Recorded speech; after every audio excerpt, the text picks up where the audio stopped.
రేయ్, నిన్న కళ్ళతో చూసినా నువ్వు ఫంక్షన్ లో ఫుడ్ వేస్ట్ చేసినావా లేదా? అంటే నాకు అప్పటికే కడుపు నిండిపోయింది. అట్లాంటప్పుడు కొంచెమే వడ్డించుకో. అది తిన్నాక ఇంకా తినాలనిపిస్తే మళ్ళీ వడ్డించుకో. అంతేగాని అక్కడ ఉన్న అన్ని ఐటమ్స్ వడ్డించుకోవాలని అంత అత్యాస ఎందుకురా? ఓహో, వేస్ట్ అయితే మనకేంది, మన పైసలు కాదు కదా అనే కదా నీ ఆలోచన. ఈ పెండిల విషయం వచ్చేసరికి లైఫ్ లో ఒక్కసారి జరిగే శుభకార్యమని చాలా మందికి స్తోమత లేకున్నా అప్పులు చేసి మరి పెళ్లిలు చేస్తున్న విషయం తెలుసారా?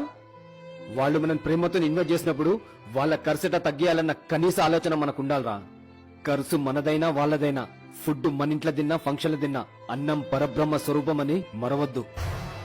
ఆకలికి తగినంత ఫుడ్ ప్లేట్లో వడ్డించుకున్నప్పుడే ఆ ధాన్యం పండించిన రైతన్నకి రెస్పెక్ట్ ఇచ్చినట్టు. తప్పైంది నాన్న, జీవితంలో ఇంకెప్పుడు ఫుడ్ వేస్ట్ చెయ్యను.